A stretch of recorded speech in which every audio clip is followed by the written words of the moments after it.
ನಮ್ಮ ಸಾಹಿತ್ಯೋತ್ಸವದ 3ನೇ ದಿನ.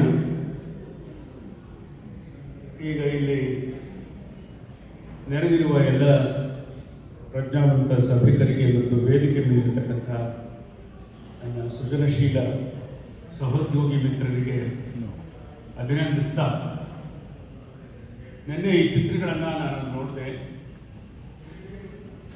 ಆ ಹಿನ್ನೆಲೆಯಲ್ಲಿ ಈಗ ಆಡಿರುವ ಮಾತುಗಳು ಪುನರಾವರ್ತನೆಯಾಗದ ಹಾಗೆ ನನ್ನ ಕೆಲವು ಮಾತುಗಳನ್ನು ಹೇಳಲಿಕ್ಕೆ ಇಷ್ಟಪಡ್ತೇನೆ.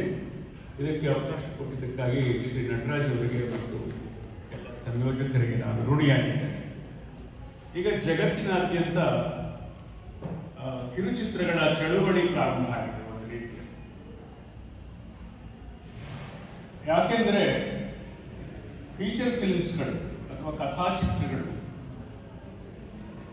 ಅಧಿಕ ಬಜೆಟ್ಟಿನ ಬಹುದೊಡ್ಡ ತಾರಾ ಮೌಲ್ಯಗಳನ್ನಿರತಕ್ಕಂತಹ ದೊಡ್ಡ ಪ್ರಮಾಣದಲ್ಲಿ ತಯಾರಾಗ್ತಾರೆ ಮತ್ತು ಕಡಿಮೆ ಸಂಖ್ಯೆ. ಅದನ್ನು ಬಿಟ್ಟರೆ ಇನ್ನು 2ನೇ ಹಂತದ ಚಿತ್ರಗಳಲ್ಲಿ ನಾನ್ ಸ್ಟಾರರಾದ ಅಥವಾ ಆರ್ಟಿಸ್ಟ್ಗಳನ್ನು ಇಟ್ಕೊಂಡು ಮಾಡ್ತಕ್ಕಂಥ ಸಿನಿಮಾಗಳು ಸ್ವಲ್ಪ ಆ ಸ್ಪರ್ಧೆಯನ್ನು ಎದುರಿಸಲಾರದೆ ಮಾರ್ಕೆಟ್ನಲ್ಲಿ ಅವರು ಕೂಡ ತಯಾರಾಗ್ತವೆ. ಇದು ನಾನು ವರ್ಲ್ಡ್ ವೈಡ್ ಹೇಳ್ತೇನೆ. ಈ ಕಿರುಚಿತ್ರಗಳು ತುಂಬ ಮುಖ್ಯ. ನುಡಿ ನೆನ್ನೆ ನಾನು ನೋಡಿದಂತಹ 3 ಚಿತ್ರಗಳ ವಸ್ತುವನ್ನು ನಾನು ಗಮನಿಸ್ತೇನೆ. ಕಂಟೆಂಟ್ 3 ವಿಭಿನ್ನವಾದ ಕಂಟೆಂಟನ್ನು ನಮಗೆ ಉಣಬಡಿಸಿದ್ದಾರೆ. ಒಂದು ಕಾಮಿಡಿ ಅನಂತವದ್ದು, ಇನ್ನೆರಡು ಗಂಭೀರವಾದ ವಸ್ತುವನ್ನು ಉಳ್ಳ ಇಲ್ಲಿಯ ಬದುಕಿನಿಂದ ಎತ್ತಿಕೊಂಡಂತಹ ವಸ್ತುಗಳು. ಕಿರುಚಿತ್ರ ಮಾಡೋರು ಯಾವಾಗಲೂ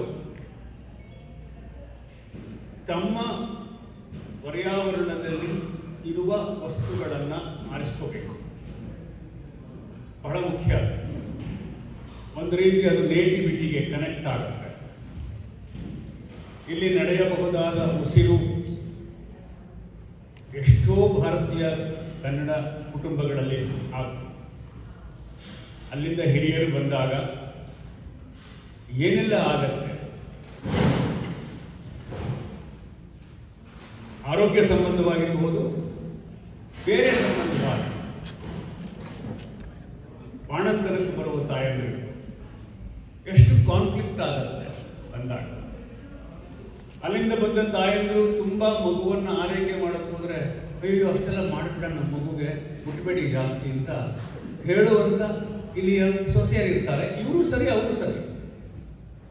ಇಲ್ಲಿ ತಂದೆ ಪಾತ್ರ ಮಾಡುವ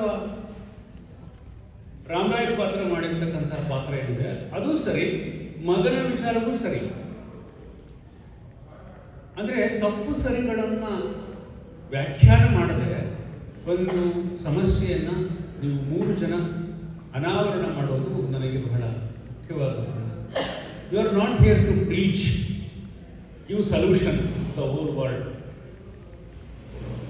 ನಾವು ಸಿನಿಮಾ ಮಾಡೋರಾಗಲಿ ಸಾಹಿತಿಗಳಾಗಲಿ ಪ್ರವಾದಿಗಳ ಥರ ಮಾತಾಡೋದು. ಅಂದರೆ ನಾನು ಹೇಳುವುದು ಸತ್ಯ, ನನ್ನನ್ನು ಹೇಳುವುದನ್ನು ಕೇಳಿಸಿಕೊಳ್ಳಿ, ಇದೇ ಅಂತಿಮ ಪರಿಹಾರ ಅನ್ನೋ ಮಾತು ಕೂಡುದು.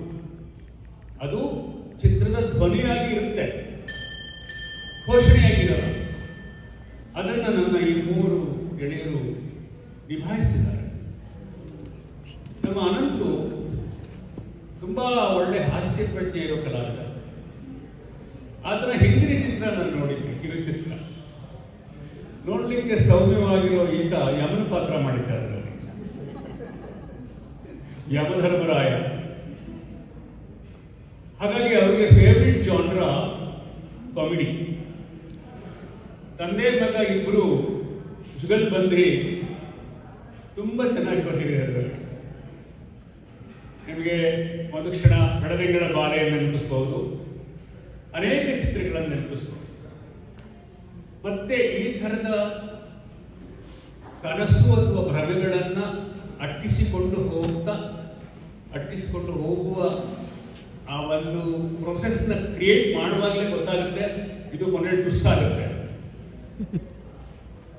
ಅದು ಎಲ್ಲ ಕಲಾಕಾರರಿಗಿರುವಂತಹ ಒಂದು ಸವಾಲು. ಏನೋ ಆಗುತ್ತೆ ಅಂತ ಹೇಳಿ ಬಿಂದುವಿಗಾಗಿ ಅವನು ಹಂಬಲಿಸ್ತಾ ಹೋದ್ರೆ ಅದು ಏನೋ ಬೇರೆ ಆಗುತ್ತೆ. ಈ ಟ್ವಿಸ್ಟ್ ಇಲ್ಲಿ ಕೂಡ ಉಸಿರಿನಲ್ಲಿ ಏನಾಯಿತು ಕೊನೆಗೆ ಅನ್ನುವುದು ಅಂತಿಮ ಕೋಶ ಇಲ್ಲ. ಆ ಗೊಂದಲದಲ್ಲಿ, ತಳ್ಳಣದಲ್ಲಿ, ತಳಮಳದಲ್ಲಿ ಕಥೆ ಇಲ್ಲ. ನಮ್ಮ ಕಾಗಿನೆಲೆಯವರು ಕಥೆ, ಇವ್ರ ಕಥೆ, ತ್ರಿವೇಣಿಯವರು ಎಲ್ಲ ಇಲ್ಲೇ ಇದ್ದಾರೆ.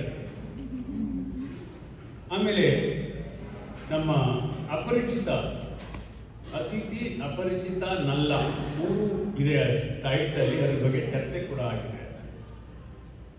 ಸ್ವಲ್ಪ ಮನೋವೈಜ್ಞಾನಿಕವಾದಂಥ ಇನ್ನೊಂದು ಸ್ತರದಲ್ಲಿ ಹೋಗುವಂಥ ಕಥೆ. ನಾನು ಕೆಲವು ಮಾತುಗಳನ್ನು ಹೇಳ್ತೇನೆ. ಒಂದು, ಕಿರುಚಿತ್ರಗಳು ಅಂದರೆ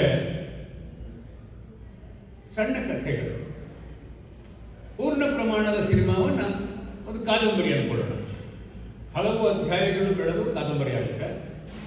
ಒಂದು ಸೀಮಿತ ರೀಡಿಂಗ್ಗೆ, ಒಂದು ಬಸ್ ಸ್ಟಾಪಲ್ಲಿ ನಿಂತು ನೀವು ಓದಿ ಮುಗಿಸ್ಬೋದಾದ ಒಂದು ಓದಿಗೆ ಸಿಕ್ಕುವಂಥ, ಅಲ್ಪಕಾಲದಲ್ಲಿ ಓದ್ಬೋದಾದ ಒಂದು ಘಟಕ ಕಥೆ, ಯೂನಿಟ್, ಸ್ಮಾಲ್. ಕಿರುಚಿತ್ರಗಳಿಗೆ ಈ ಒಂದು ಸಣ್ಣ ಕಥೆಯ ಸ್ವರೂಪ ಇದೆ.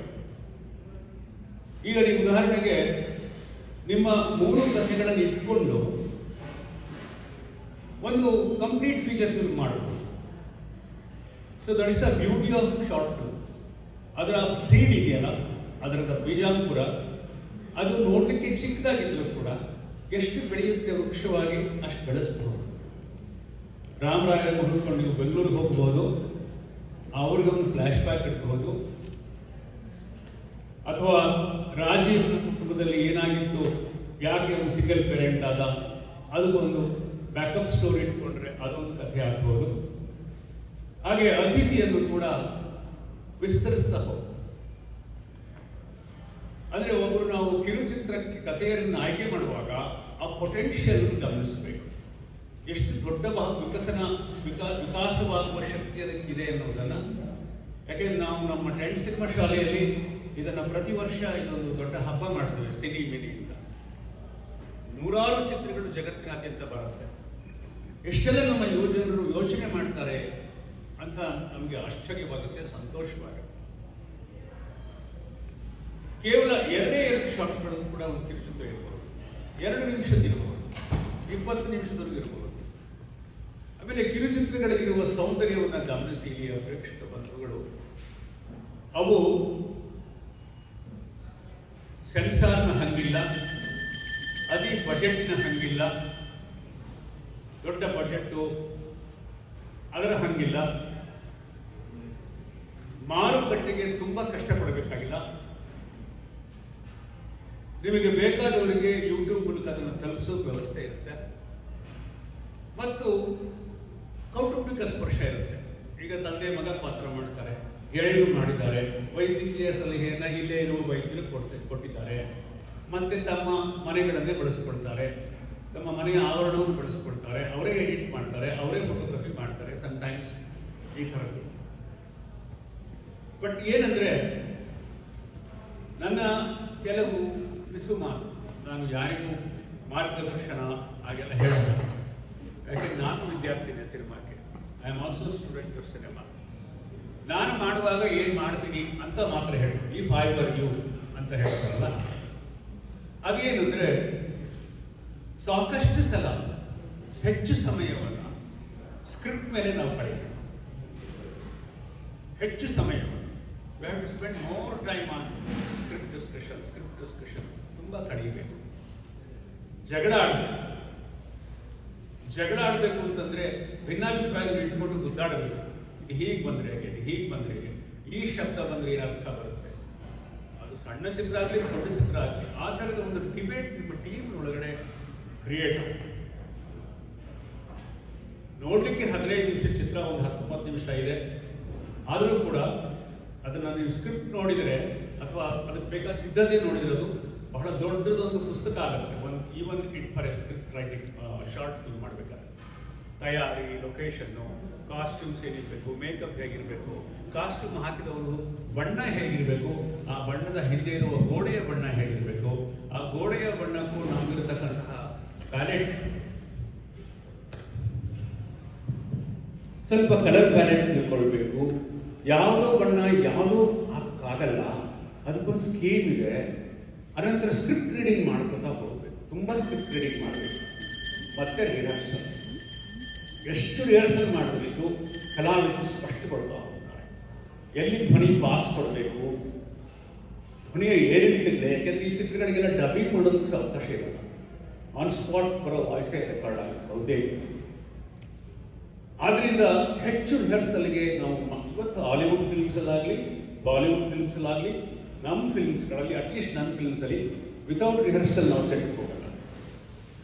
ಯಾಕೆಂದರೆ ಅದು ತಾಲೀಮು ಇದೆಯಲ್ಲ, ಅನೇಕ ವಿಷಯಗಳನ್ನು ಸ್ಪಷ್ಟಗೊಳಿಸ್ತಾ ಹೋಗುತ್ತೆ. ಅದು ಬಹಳ ಮುಖ್ಯ. ಯಾಕೆಂದರೆ ಗುರು ಹೇಳ್ತಾ ಇದ್ರು 45 ನಿಮಿಷವನ್ನು 15 ನಿಮಿಷಕ್ಕೆ ಬರೋದು ಎಷ್ಟು ಕಷ್ಟ. ಅದು ನಿಜವಾದ ಚಾಲೆಂಜು. ಅದಕ್ಕೆ ಎಡಿಟಿಂಗ್ ಟೇಬಲ್ನಲ್ಲೇ ಸಿನಿಮಾ ಆಗೋದು ಅಂತ ಒಂದು ಮಾತು ಹೇಳ್ತಾರೆ. ಏನು ಮಾಡ್ತೀವಿ, ಬರೆಯುವಾಗ ಇದು ಬೇಕಾಗುತ್ತೆ, ಈ ಜಸ್ಟಿಫಿಕೇಶನ್ ಬೇಕು, ಎಲ್ಲರೂ ಸ್ಪಷ್ಟೀಕರಣ ಕೊಡಬೇಕು ಅಂತ, ಇದು ಇರಲಿ, ಅದು ಇರಲಿ, ಇದು ಇರಲಿ ಅಂತ ರಾಶಿ ಹಾಕೊಂಡ್ಬಿಡ್ತೀವಿ. ಆದರೆ ಕಡೆಯಲ್ಲಿ ಆ ಲೆಂತ್ ಗಾಬರಿ ಓಡಿಸುತ್ತೆ. ಎಲ್ಲ ಸಿನಿಮಾನು ದುರಂಧರ ಆಗ್ಲಿಕ್ಕೆ ಸಾಧ್ಯ ಇಲ್ಲ. 3 hours 4 hours 20 ನಿಮಿಷ 15 ನಿಮಿಷ ಎಷ್ಟು ಇನ್ನೂ ಕಡಿಮೆ ಮಾಡಲಿಕ್ಕೆ ಸಾಧ್ಯ ಆಗುತ್ತಾ? ಇಷ್ಟು ಕಡಿಮೆ ಮಾಡಲಿಕ್ಕೆ ಸಾಧ್ಯ ಆಗುತ್ತಾ? ಆ ದೃಷ್ಟಿಯಿಂದ ನಾವು ಚಿಂತಿಸುವಾಗ ಎಷ್ಟು ಧಾರಾಳವಾಗಿರ್ತೀವೋ, ಸಂಕಲನಕಾರರಾದಾಗ ಅಷ್ಟೇ ಜಿಪುಣರಾಗಬೇಕು. ಯಾಕೆ ಜಿಪುಣರಾಗಬೇಕು ಅಂದರೆ, ನಮ್ಮ ಸಿನಿಮಾ ನೋಡುವಾಗ, ನಿಮ್ಮ ಸಿನಿಮಾ ನೋಡುವಾಗ 20 ನಿಮಿಷ 15 ನಿಮಿಷ ಅನ್ನೋದನ್ನ ಒಬ್ಬ ಪ್ರೇಕ್ಷಕ ಅವನ ಆಯುಷ್ಯದಿಂದ ನಿಮಗೆ ಕೊಡ್ತಾ ಇರ್ತಾರೆ. ಆಯುಷ್ಯದಿಂದ ನಿಮಗೆ ಕೊಡ್ತಾ ಇರ್ತಾರೆ. ಆದ್ರಿಂದ ಪ್ರೇಕ್ಷಕರ ಮನೋವಿಜ್ಞಾನ ದೃಷ್ಟಿಯಿಂದ ಕೂಡ ಕಿರುಚಿತ್ರ ಅಂದರೆ ಅಷ್ಟಕ್ಕೆ ಅದನ್ನು ನಾವು ಮುಗಿಸುವಂಥ ಕೆಲಸ ಮಾಡಬೇಕು. ಇಲ್ಲಿಯ 3 ತಂಡಕ್ಕೆ ನನ್ನ ಅಭಿನಂದನೆಗಳನ್ನು ಹೇಳ್ತಾ, ಹರೀಶ್ ಕೃಷ್ಣಪ್ಪ ಅವರಿಗೆ, ನಿರ್ದೇಶಕರು, ಮತ್ತು ಅದರಲ್ಲಿ ಸಹ ನಿರ್ದೇಶನ ಮತ್ತು ಚಿತ್ರಕಥೆ ಮಾಡಿರೋ ಪಣೀಶ್ ಅವರಿಗೆ, ಮಾಸ್ಟರ್ ಕವಿನ್ ಮತ್ತು ಅನಂತ್ ಅವರ ಜುಗಲ್ಬಂದಿಗೆ, ಮತ್ತು ಉಸಿರು ತಂಡದ ಗುರುಪ್ರಸಾದ್ ಕಾಗಿನೆಲೆ ಅವರ ಕಥೆ ಆಧರಿಸಿದ ಚಿತ್ರಕ್ಕೆ ನಾನು ಈ ಚಿತ್ರ ಕೆಲಸ ಮಾಡಿರುವ ಕಲಾವಿದರು, ತಂತ್ರಜ್ಞರು ಎಲ್ಲರಿಗೂ ನನ್ನ ಪ್ರೀತಿಯ ಅಭಿನಂದನೆಗಳನ್ನು ಹೇಳುತ್ತಾ, ನಿಮ್ಮ content is fantastic, technical excellence ಅವಕಾಶ ಇದೆ ಇನ್ನು to be done more, DI, colour ಇತ್ಯಾದಿಗಳಲ್ಲಿ ನಿಮಗೆಲ್ಲ ಗೊತ್ತಿರುತ್ತೆ. ಶ್ರೀ ಎಲ್ಲರಿಗೂ ಶುಭವಾಗಿ.